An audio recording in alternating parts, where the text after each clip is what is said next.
Start करेंगे, circuit on हुआ, क्या होगा, इन तीनों में सेम अमाउंट ऑफ चार्ज या same amount of electricity transfer होगा फॉर सेम टाइम।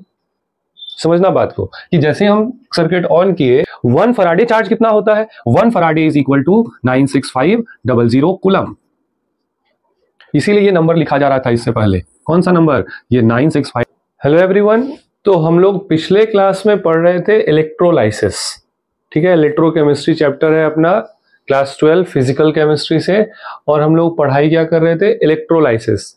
इलेक्ट्रोलाइसिस को हम लोगों ने दो भाग में बांटा था, एक था क्वालिटेटिव एनालिसिस और दूसरा क्वांटिटेटिव। तो अभी तक सिर्फ क्वालिटी चेक हुआ था। क्वालिटी चेक होने का मतलब क्या है कि कैथोड पर या फिर एनोड पे कौन सा गैस या कौन सा मेटल डिपॉजिट हो रहा था, ये पढ़ चुके थे। पढ़ क्या चुके थे, अगर पिछले क्लास का थोड़ा सा रिव्यू किया जाए तो ये अपना लास्ट लेक्चर है, इलेक्ट्रोकेमिस्ट्री लेक्चर 3। अभी 10 पेज ये लोडिंग हो रहा है, देख लेते हैं, ये रहा।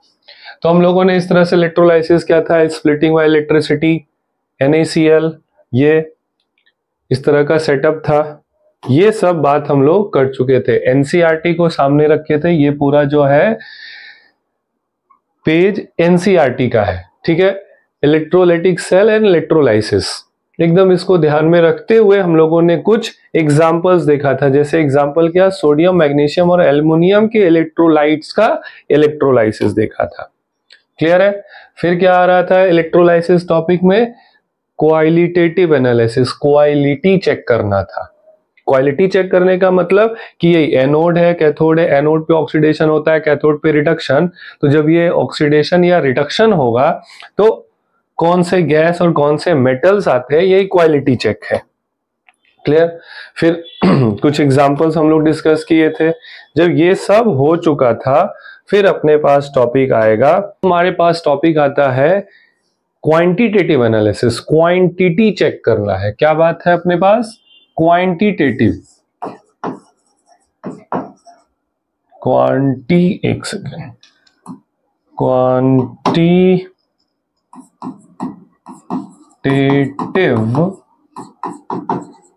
एनालिसिस, क्वांटिटी चेक करना है, क्वांटिटी कितना बनेगा, ठीक है। मतलब क्या कि रिलेशन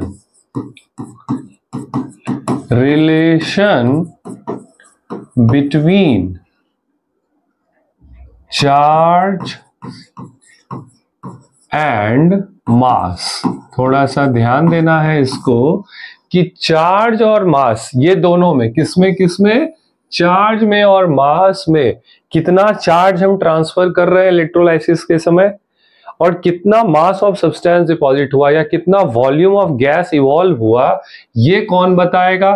तो it is explained bye Faraday's law. बहुत इंपॉर्टेंट है ये फैराडे लॉ। फैराडेज लॉ से बहुत ज्यादा क्वेश्चंस भी आता है, ठीक है। बोर्ड एग्जाम में हर साल एक क्वेश्चन मिलेगा फैराडेज लॉ से, मेंस में किसी ना किसी पेपर में तो मिलना ही मिलना है। मतलब अगर एक साल में 10 पेपर हो रहा है तो 4 क्वेश्चन इससे पक्का रहेगा कि 4 पेपर में क्वेश्चन फैराडेज लॉ। अब फैराडे का 2 लॉ है, उन दोनों को ध्यान देना है। नीट में भी इससे क्वेश्चन आता है, बोर्ड में तो बात हो ही गया। क्या है अपने पास वो देखते हैं। तो फैराडे का 2 लॉ है, वो दोनों लॉ क्या एक्सप्लेन करता है, इसी को, किसको, चार्ज और मास ट्रांसफर्ड को, कि हम कितना चार्ज ट्रांसफर कर रहे हैं और कितना मास डिपॉजिट हुआ है, ठीक है। तो पहला जो अपने पास है यहां पर, it is Faraday's first law. ध्यान देना है इस पर। फैराडेज फर्स्ट लॉ क्या कहता है, सीधा सीधा अगर बोला जाए, मैथमेटिकली बोला जाए, तो इसमें बोला गया कि mass of substance deposited, W, weight, is directly proportional to Q मतलब चार्ज ट्रांसफर। तो अगर ये बोले कि ये W क्या है, तो it is the mass of substance deposited,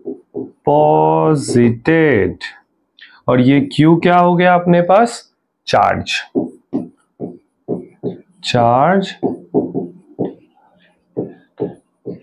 transferred.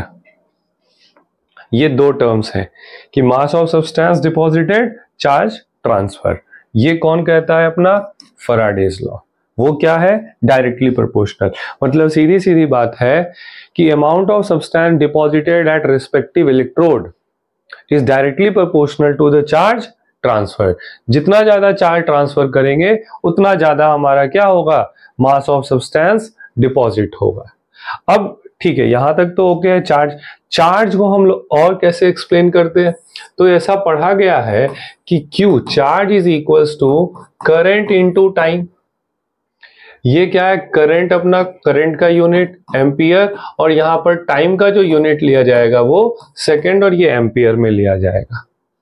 तो क्या हम इस फॉर्मूले को W इज इक्वल टू जो लिखा गया है कि W is directly proportional Q, उसको हम सीधा ऐसा कह सकते हैं कि W is equal, sorry not equal to, ये W is directly proportional to I into T, current into time. Proportionality को हटाने के लिए हम W is equals to ZI T use करते हैं। ये है अपना फैराडे फर्स्ट लॉ का प्रॉपर फॉर्मूला। क्या है प्रॉपर फॉर्मूला? कि W is equal to ZI T। ये रहा। इसी फॉर्मूले पर पूरा का पूरा जो अपना first law, Faraday first law का क्वेश्चन है, वो सब एक्सप्लेन होगा। किस पर? W is equals to ZI T पर। बहुत इंपॉर्टेंट फॉर्मूला है अपने पास, उसको ध्यान में रखना है। जहां पर Z क्या है, तो अब हम लोग जानेंगे where Z is called electrochemical equivalence.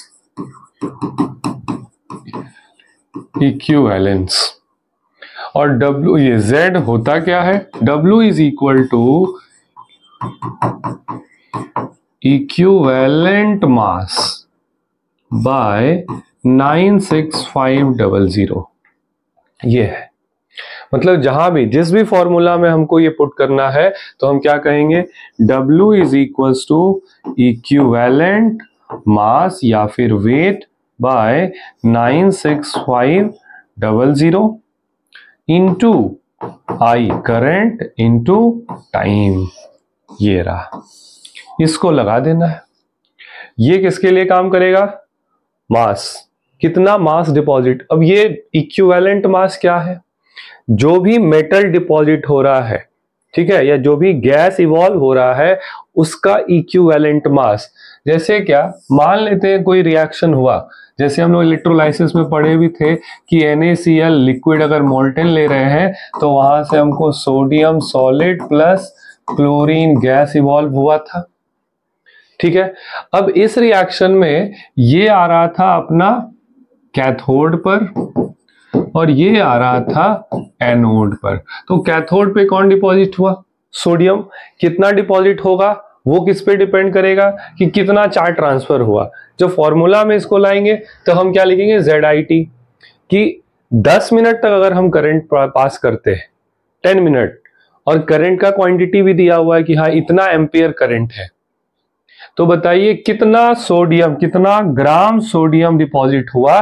तो हमको यहां ये रखना होगा। जैसे ध्यान देना, अगर हम बोल रहे हैं, क्वेश्चन है छोटा सा कि 9.65 ampere of current is pass through NaCl liquid, मतलब मोल्टेन NaCl से पास हुआ फॉर 10 मिनट्स, 10 मिनट के लिए। तो बताइए कितना मास डिपॉजिट होगा। तो हम क्या यहां पूछ रहे हैं? Mass of Na solid deposited. सीधा सा ये फॉर्मूला अप्लाई करना है। इस फॉर्मूला का किस तरह से? इस तरह से। क्या लिखेंगे?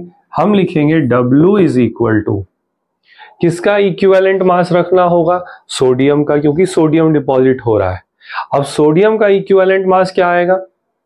तो हम लोग जब पढ़े थे इक्विवेलेंट कॉन्सेप्ट, तो इक्विवेलेंट मास होता है molar mass by n factor. Sodium deposit हो रहा है, सोडियम का मोलर मास 23 ग्राम, और सोडियम एक एलिमेंट है, तो एलिमेंट का एन फैक्टर होता है वैलेंसी, सोडियम की वैलेंसी 1। तो सोडियम का इक्विवेलेंट निकल कर आया, जो इक्विवेलेंट मास है वो निकल कर आया 23 ग्राम। और नीचे जो नंबर है 96500 इंटू करंट कितना 9.65 इंटू टाइम कितना 10 मिनट, उसको सेकंड में चेंज कर लेना है, क्योंकि इस फॉर्मूले में जब भी हम लिखते हैं तो वो किस में आएगा, सेकंड में आएगा। इस बात का ध्यान रखना है। क्लियर? ये बन गया अपना। सॉल्व कैसे करेंगे, ये रहा 20 इधर से कट गया, 965 ये 100 टाइम्स में कट गया। अब 6 से 23 को इंटू कर लेते हैं, बाय 100 हो जाएगा। तो 6 3 जा तो 6 18, 8 हाथ में 1, 12 1 13 बाय 100, इतना ग्राम सॉल्ट। तो कितना ग्राम आएगा, 1.38 gram of sodium will deposit. कब? ये जब हम इतना करंट दे रहे हैं, कितने देर के लिए, 10 मिनट के लिए। किसमें, मोल्टेन NaCl में। It is our Faraday's first law. अब क्या है, जब कभी भी क्वेश्चन आएगा किससे, फैराडेज फर्स्ट लॉ से, तो क्या क्या यहां पर चेंजेस दिख सकता है। तो पहले कितने टर्म्स हैं, 1 2 3 4, ये तो कांस्टेंट है। ये सब वेरी कर सकता है, डिपेंड करता है, depends upon the nature of metal, ये डिपेंड करेगा। कौन डिपॉजिट हो रहा है तो इक्विवेलेंट मास चेंज हो जाएगा, कितना करंट दे रहे हैं, कितनी देर के लिए दे रहे हैं, और कितना डिपॉजिट हो रहा है। तो 1 2 3 4 में से कोई भी 3 डाटा हमेशा दिया रहेगा, चौथा फाइंड करना रहेगा। मेंस में कई बार इसका क्वेश्चन आया है। जब हम इसको अगले वीडियो में बनाएंगे तो प्रीवियस ईयर क्वेश्चंस को डिस्कस करेंगे कि ये मेंस में डिस्कस हुआ है, ये नीट में डिस्कस, और ये बोर्ड में डिस्कस। किस टॉपिक से, इसी फैराडेज लॉ से, फैराडे फर्स्ट और सेकंड दोनों को लेकर चलेंगे। ठीक है, ठीक, आगे बढ़ते हैं। तो ये अपना एक फॉर्मूला हो गया। अब इसमें क्या दे सकता है, W दे देगा। क्या कहेगा, चेक करते हैं कि बताइए, क्वेश्चन है to deposit 20 gram of calcium. ठीक है, 20 ग्राम कैल्शियम हमको डिपॉजिट करना है रिस्पेक्टिव इलेक्ट्रोड पर, तो इतना इन 10 मिनट्स, 10 मिनट के लिए। तो कितना करंट लगेगा, कितना current, what ampere of current is required. काफी शॉर्ट में क्वेश्चन लिख दिए, समझ में आ रहा होगा क्या लिखा गया, कि हमको कितना 20 ग्राम कैल्शियम डिपॉजिट करना है। अब अगर 20 ग्राम कैल्शियम डिपॉजिट करना है कितने देर में, 10 मिनट में, तो कितना करंट लगाना होगा, कितना करंट वहां सप्लाई करना होगा। तो क्या करेंगे, फिर से अपने पास फॉर्मूला है, W is equal to ZIT। बस सीधा सीधा ये Z ये सब पता है, पूछा गया है इस I को कि बताइए कितना करंट, कितना कैल्शियम जमा करना है, 20 ग्राम कैल्शियम, कितने देर में, वो सब तो कैल्शियम का यहाँ इक्विवेलेंट मास, तो कैल्शियम का मोलर मास होता है 40 ग्राम, वैलेंसी 2, तो हम क्या लिखेंगे 20 ग्राम होता है कैल्शियम का equivalent weight, by 96500 into I into time कितना 60 इंटू 10। बस इसको जैसे सॉल्व करना है हम कर क्या बता देंगे, ये दोनों चला गया, ये 20 आमने सामने चला गया, तो I इज इक्वल टू, मतलब करंट जो आंसर आएगा एम्पियर में, करंट इज इक्वल टू ये इधर 965/6 इतना एम्पियर। भाई इसको सॉल्व कर हम आंसर बता देंगे। मेंस में कभी कभी अगर ऐसा क्वेश्चन आया तो ये पूरा सॉल्व करके आंसर लिखा होगा, नीट में कभी ऐसा आया तो ये इतने में ही ऑप्शन लगा होगा, क्योंकि नीट के क्वेश्चंस को जल्दी सॉल्व करना होता है, और ऐसे ही क्वेश्चंस मिलेंगे जो विद इन 1 मिनट सॉल्व हो जाए। आ गई बात समझ में? इस तरह से इसको हम सॉल्व करते हैं। और ये किसका क्वेश्चन है, फैराडेज फर्स्ट लॉ का क्वेश्चन है। ये फर्स्ट लॉ से ऐसा। अब सिर्फ मास का ही बात यहां नहीं हुआ है, ये बात भी ध्यान रखना है। अभी हम लोग सिर्फ क्या मास फाइंड कर रहे थे, अब अपने पास वॉल्यूम कि अगर जैसे देखा जाए, अभी एक रिएक्शन वहां लिखे थे NaCl, सोडियम अगर लिक्विड है और इसको हम क्या किए इलेक्ट्रोलाइसिस में, तो सोडियम तो सॉलिड आया बट क्लोरीन गैस में आया एनोड पर, ठीक है, ये कैथोड पर और ये एनोड पर। तो एनोड पर जो गैस आया तो गैस का मास तो बता सकते हैं, या फिर अगर वो कहीं जाकर जमा हो रहा है तो वॉल्यूम भी तो बताया जा सकता है एट एसटीपी। और ये रिएक्शन किस कंडीशन पे किए, एट एसटीपी। तो हमारा क्वेश्चन कैसा हो सकता है, पहले फॉर्मूला देखते हैं कि अभी हम लोग गैस ये सॉलिड ले रहे थे तो मास आ रहा था, अब हम लोग गैस ले रहे हैं तो हो सकता है वॉल्यूम भी आए, वो वॉल्यूम का फॉर्मूला तो सेम हम कहेंगे वॉल्यूम ऑफ गैस इवॉल्व्ड, सीधा V is equal to ZIT। ये क्या हो गया, यहां भी ZIT उधर भी ZIT, तो अंतर क्या है, अंतर इस Z में है कि अब हम कहेंगे Z इज इक्वल टू इसके V इज इक्वल टू इसके पहले Z जो था इक्विवेलेंट मास था, अभी इक्विवेलेंट वॉल्यूम होगा बाय 96500। अच्छा, ये नंबर जो लिखा जा रहा है 96500 क्यों लिखा जा रहा है, थोड़ी देर में समझ में आ जाएगा क्यों लिखा जा रहा था, ठीक है। तो इक्विवेलेंट वॉल्यूम यहां यूज करेंगे इनटू I इनटू T, बाकी सब चीज सेम रहेगा। ये फॉर्मूला यूज करना है फॉर गैसेस। अब ये इक्विवेलेंट वॉल्यूम क्या है, तो डेफिनेशन में क्या बोला गया कि इक्विवेलेंट वॉल्यूम के बारे में कि volume occupied by one equivalent of a gas. कोई भी गैस अगर एक इक्विवेलेंट है तो जितना वॉल्यूम ऑक्युपाई करेगा वो क्या कहलाएगा, उसका इक्विवेलेंट वॉल्यूम। ये समझ में आया कैसे, जैसे देखते हैं। अगर हाइड्रोजन गैस लिख रहे हैं H2, किस स्टेट में, गैसीय स्टेट में, हाइड्रोजन का मोलर मास होता है 2 ग्राम, ठीक है। हाइड्रोजन का मोलर मास आ गया 2 ग्राम। 2 ग्राम अगर हाइड्रोजन गैस है एसटीपी पर है तो 22.4 लीटर आएगा। यही अगर हम हाइड्रोजन के इक्विवेलेंट मास की बात करें तो 1 ग्राम होता है, तो ये अगर हाफ हुआ तो ये वॉल्यूम भी हाफ हो जाएगा, मतलब 11.2 litre. This 11.2 litre is the equivalent volume किसका, हाइड्रोजन का। क्लियर। वैसे ही दूसरा चेक करते हैं, अगर हम लिख रहे हैं ऑक्सीजन गैस, अगर किसी इलेक्ट्रोड पर ऑक्सीजन गैस, एनोड पर ऑक्सीजन गैस आया तो ऑक्सीजन गैस का मोलर मास होता है अपने पास 32 ग्राम। 32 ग्राम मतलब 1 मोल, 1 मोल में वॉल्यूम कितना, तो 22.4 लीटर। अब ऑक्सीजन का इक्विवेलेंट मास 8 ग्राम होता है, 8 ग्राम, तो ये 4 टाइम डिक्रीज हो रहा है ना, तो ये वॉल्यूम भी क्या होगा 4 टाइम, मतलब 5.6 लीटर। तो this 5.6 litre is what, it is the equivalent volume. किसका इक्विवेलेंट वॉल्यूम, ऑक्सीजन का। वैसे ये जो क्वेश्चन दिए थे इसमें क्या आ रहा है, क्लोरीन आ रहा है, तो क्लोरीन के लिए क्या करेंगे, सेम वैसे ही, क्लोरीन गैस है, इसका मोलर मास 71 ग्राम। 71 ग्राम मतलब 1 मोल गैस मतलब 22.4 लीटर। क्लोरीन का इक्विवेलेंट मास 35.5 ग्राम। ये हाफ हुआ तो ये वॉल्यूम भी क्या कर दिया जाए, हाफ कर 11.2 litre. This 11.2 litre is what, equivalent volume. किसका इक्विवेलेंट वॉल्यूम, क्लोरीन गैस का। समझ में आ गया कि हम इक्विवेलेंट वॉल्यूम कैसे निकालेंगे।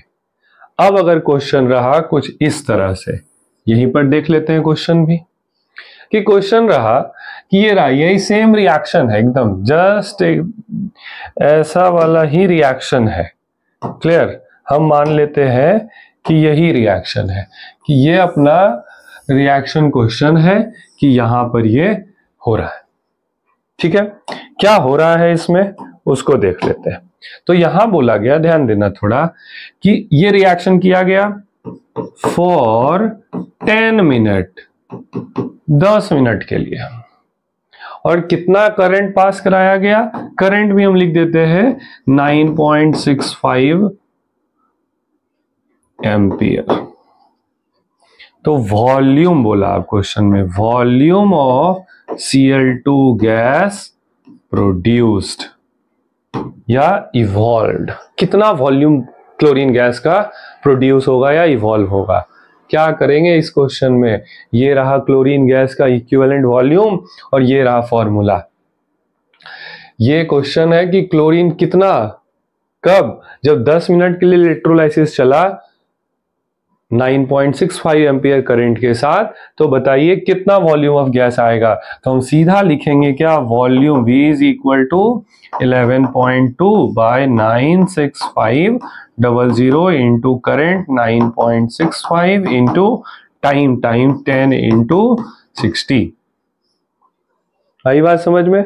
क्या किया जाए, ये जीरो दो जीरो कट गया, ये आपस में 100 टाइम्स में कट गया, इसको 6 से इंटू कर देंगे। तो 6 से अगर इंटू करते हैं, यहीं पर सॉल्व करके हम लिख दे रहे हैं 6 दूनी 12 का 2, हाथ में 1, फिर 6 7 और ये 6, और इस पूरे को यहाँ पॉइंट कहाँ लग जाएगा, इधर, और उसको डिवाइड कर दिए 100 से। तो ये पूरा सॉल्व करके मिलेगा 0.672 लीटर, बस। मतलब ml में बात करें तो 672 ml of chlorine gas is produced, कब, जब इतना, ये रहा। आगे बात समझ में। इसको हम कहते हैं फैराडेज फर्स्ट लॉ। अब यही क्वेश्चन कैसे घुमा घुमा के दे सकता है कि बताइए हमको 2 लीटर क्लोरीन गैस चाहिए इस रिएक्शन से, और 10 मिनट तक हम करना चाह रहे हैं, तो कितना करंट, यहां हमको 2 लीटर क्लोरीन चाहिए, हम इतना करंट पास करा रहे हैं, कितना देर में आएगा 2 लीटर, तो टाइम पूछ दिया। तो ये क्वेश्चन में अलग अलग तरीके से कोई भी चीज पूछा जा सकता है। तो ये तो एकदम डायरेक्ट क्वेश्चन हो गया कि ये दिया, ये पूछा। इसी को बहुत अलग अलग तरीके से पूछा जाता है, जो मेंस में पूछा गया है। तो अगले क्लास में हम लोग जब भी बात करेंगे तो पहले PYQ सॉल्व करेंगे इसका, फैराडेज फर्स्ट लॉ का PYQ, कि इस पर कितने अलग अलग तरह के क्वेश्चंस आए हैं। ठीक है, तो ये समझ में आ गया, नोट कर लेना है। अगले क्लास में हम इस पर क्या, फैराडे सेकेंड लॉ। तो यहां तक फैराडे फर्स्ट लॉ था, फर्स्ट लॉ का स्क्रीनशॉट ले लेना है, ये आ गया, सेकेंड ये आ गया, फिर थर्ड ये है, फोर्थ पेज ये है, कि वॉल्यूम में ऐसा बात होगा। ओके, अब अपने पास जो नेक्स्ट टॉपिक है, ये हम लोग फैराडेज फर्स्ट लॉ पूरा पढ़ चुके हैं। तो जब फैराडे फर्स्ट लॉ पूरा पढ़ लिया गया, तो अब हम लोग बात करेंगे, नेक्स्ट टॉपिक इज फैराडेज, अगला जो टॉपिक है वो फैराडेज सेकेंड लॉ। तो लिखा जाए ये टॉपिक, फैराडे सेकेंड लॉ। क्या कहता है सेकेंड लॉ? सेकेंड लॉ काफी इजी है, मेंस में तो ठीक है, नीट में काफी आसान क्वेश्चन आता है इस पर, फैराडे सेकेंड लॉ पर। क्या है सेकेंड लॉ? फैक्ट पहले समझते हैं, ठीक है, वो एक एक्सपेरिमेंट से देखा जाए। क्या बताता है एक्सपेरिमेंट कि अगर हमारे पास इस तरह का 3 कंटेनर है, क्लियर, तीनों का जो भी वॉल्यूम हो उससे हमको मतलब नहीं है, ये 3 कंटेनर आ गया, आखिरी वाला कंटेनर थोड़ा ज्यादा पतला बन गया है, इसको थोड़ा ठीक कर लेते हैं कि ये रहा। तो ये 3 कंटेनर अपने पास है, और इन तीनों कंटेनर में ना 3 अलग अलग लिक्विड डाला गया, एक, दूसरे में दूसरा लिक्विड, कौन कौन लिक्विड अभी नाम भी लिख देंगे, तीसरे में तीसरा लिक्विड, क्लियर। अब नाम क्या है इन तीनों लिक्विड का, उसको देख लिया जाए, क्लियर। मान लिया जाए कि इसमें अपने पास NaCl है लिक्विड, इसमें अपने पास है ZnSO4 जिंक सल्फेट, ठीक है। और चौथे में अपने पास मान लिया जाए अल्युमिनियम सल्फेट Al2SO4 तो तीनों में 3 लिक्विड आ गया, एक्वस सॉल्यूशन। तीनों का कॉन्सेंट्रेशन हम फिलहाल के लिए सेम रख लेते हैं कि 1m 1m 1m तीनों कॉन्सेंट्रेशन है, तो यहां पर कॉन्सेंट्रेशन तीनों का all have same concentrations 1m। अब तीनों का ना सीरीज में जोड़ देते हैं, सीरीज कनेक्शन। सीरीज कनेक्शन का मतलब कि इस तरह से प्लेट या फिर रॉड लगा करके इसको जोड़ दिया गया आगे बैटरी से। ये रहा, ये हमारा पूरा का पूरा सीरीज कनेक्शन भी तैयार हो गया। तो ये अपना पॉजिटिव टर्मिनल, ये नेगेटिव टर्मिनल, और ये जो है इधर इससे जुड़ गया, ये इधर इससे जुड़ गया। क्लियर? ये कहलाया plus minus plus minus plus minus. Setup तैयार। जैसे ही हम सर्किट स्टार्ट करेंगे, सर्किट ऑन हुआ, क्या होगा? इन तीनों में सेम अमाउंट ऑफ चार्ज या same amount of electricity transfer होगा फॉर सेम टाइम।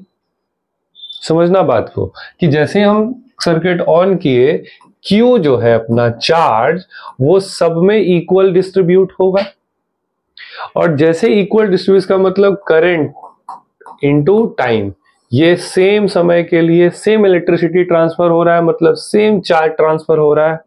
तो फैराडे सेकेंड लॉ का क्या कहना है कि तीनों में number of equivalents of each substance deposited are equal. Number of equivalents of each substances deposited are equal when equal amount of charge is transferred. कि जब हम same amount of charge transfer करेंगे तो सेम इक्विवेलेंट डिपॉजिट होगा। मतलब क्या लिखा जाए, हम इसके लिए लिखेंगे, यहां देखो क्लोरीन मेटल है, सॉरी सोडियम मेटल है, यहां जिंक मेटल है, यहां एल्युमिनियम मेटल है, ठीक है। तो ये तीनों के लिए क्या क्या लिखा जा सकता है? इधर सोडियम, तो हम कहेंगे equivalent of Na sodium deposited is equal to equivalent of Zn deposited, और ये इक्वल होगा इक्विवेलेंट ऑफ एल्युमिनियम डिपॉजिटेड। तो तीनों में number of equivalents of metals deposited are equal. तो जब हम चार्ज बराबर कर लिए तो charge is directly proportional to number of equivalents, और इवन डायरेक्टली नहीं, एकदम इक्वल होता है कि एक इक्विवेलेंट, मतलब अगर हम बोले चार्ज का यूनिट है फराडे, तो हम अगर 1 फराडे दिए तो वो सीधा सीधा 1 इक्विवेलेंट ऑफ सब्सटेंस डिपॉजिट होगा। 1 फराडे चार्ज कितना होता है? 1 faraday is equal to 96500 coulomb. इसीलिए ये नंबर लिखा जा रहा था इससे पहले। कौन सा नंबर? ये 96500 वाला। तो अगर इतना कूलम चार्ज ट्रांसफर हुआ तो कितना मिलेगा? इतना मिलेगा। क्लियर? अगर 0.1 फराडे चार्ज ट्रांसफर हुआ तो 0.1 इक्विवेलेंट डिपॉजिट होगा। अब नीट में जब क्वेश्चन आता है ना तो डायरेक्ट लिखा होता है, during the electrolysis of NaCl 2 Faraday charge is transfer, what mass of NaCl sodium is deposited. तो 2 फराडे मतलब 2 इक्विवेलेंट डिपॉजिट हुआ होगा किसका? सोडियम का। सोडियम का एक इक्विवेलेंट कितना? 23 ग्राम, तो 2 इक्विवेलेंट 46 46 ग्राम। हो गया सॉल्व, बन गया क्वेश्चन। ऐसे ही सॉल्व करना होता है इसको। तो यहां क्या लिखा जाएगा? एक क्या फॉर्मूला पूरा, थोड़ा सा और आगे बढ़ेंगे। क्या आगे बढ़ेंगे? देखो नंबर ऑफ इक्विवेलेंट कैसे आता है? किसी भी सब्सटेंस का नंबर ऑफ इक्विवेलेंट हम बोलते हैं given mass by equivalent mass. तो सेम इस फॉर्मूले को हम क्या कर सकते हैं, थोड़ा सा ध्यान देना, इसको हम थोड़ा बड़ा कर रहे हैं यहां पर, फिर बाद में छोटा भी कर देंगे क्योंकि फॉर्मूला थोड़ा यहां एडजस्ट करना है। क्लियर?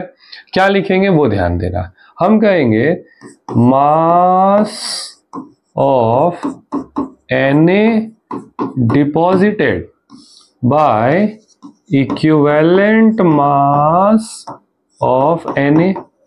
इससे क्या निकला? इससे ये निकला, मतलब ये पूरा जो लिखा गया है इतना, उसके लिए ये फॉर्मूला है, और ये इक्वल होगा किसके साथ? Mass of Zn deposited by equivalent mass of Zn, और ये इक्वल होगा किससे? Mass of aluminium deposited. कितना एल्युमिनियम डिपॉजिट हो रहा है? By equivalent mass of aluminium. बन गया हमारा न्यूमेरिकल इसी वाले फॉर्मूले से। अब इसको हम वापस से अपने साइज में ला देते हैं कि ये एक पेज में सेट था भाई, तो इसको हम एक पेज में सेट कर देते हैं। ये रहा, ओके, ये रहा अपना फॉर्मूला कि ऐसे लग जाएगा। थोड़ा सा बड़ा कर दिया है बस, करेक्ट है। चलो ये रहा, यही वो फॉर्मूला है जिस पे न्यूमेरिकल बनेगा। कौन सा फॉर्मूला? फैराडे सेकेंड लॉ का। क्या दिया रहेगा? बहुत बार क्वेश्चन में आया हुआ है कि ये दोनों को हम सीरीज में, या फिर ये दोनों को सीरीज में लगा दिए। 5 ग्राम अगर हमारा जिंक डिपॉजिट हो रहा है तो बताइए एल्युमिनियम कितना हुआ होगा? कुछ नहीं, सीधा सीधा अगर इस तरह का क्वेश्चन आया ना तो डायरेक्ट हम क्या करेंगे, इसको इसी फॉर्मूले में लगा देंगे। और अभी बोल रहे हैं 5 ग्राम ना,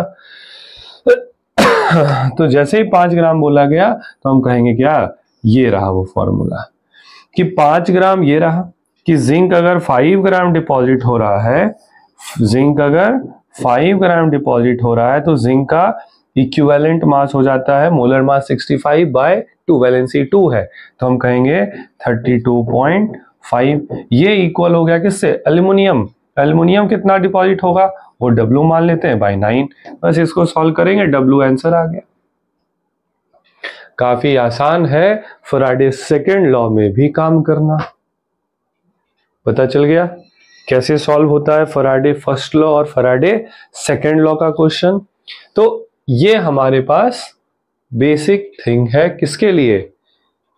फैराडे सेकेंड लॉ के लिए। फर्स्ट लॉ तो देख चुके हैं, इट इज फैराडे। अब थोड़ा इसकी बात करते हैं, ये होता क्या है, क्लियर? तो जैसे ही हम बोल रहे हैं ना कि ये क्या होता है, कौन सा, तो हम बोल रहे हैं 1 faraday is equal to 96500 is equal to 1 equivalent of any substance.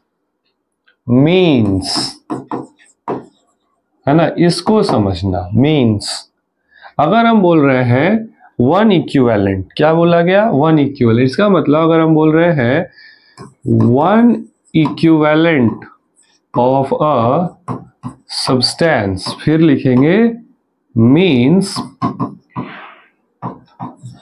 Transfer of 1 mole electron, 1 mole electron. मतलब कहीं से भी अगर 1 मोल इलेक्ट्रॉन ट्रांसफर हो जाए, किसी भी सब्सटेंस का अगर 1 मोल ट्रांसफर हो जाता है तो वो 1 इक्विवेलेंट कहलाता है। कैसे कहलाता है अभी देखते हैं। 1 मोल, ये तो वैल्यू आ गया। अब इस 1 मोल का मास कितना होता है, तो पहले तो 1 मोल लेते हैं। 1 मोल का वैल्यू 6.022 इंटू 10⁻23। 1 मोल हो गया। इलेक्ट्रॉन पर चार्ज कितना, तो हम लिखते हैं 1.6 इंटू 10⁻19 कूलम। बस इसी को जब इंटू किया जाता है ना तो वो इतना आता है। एक्चुअली में ये 500 लिखे हैं, ये 498 होता है।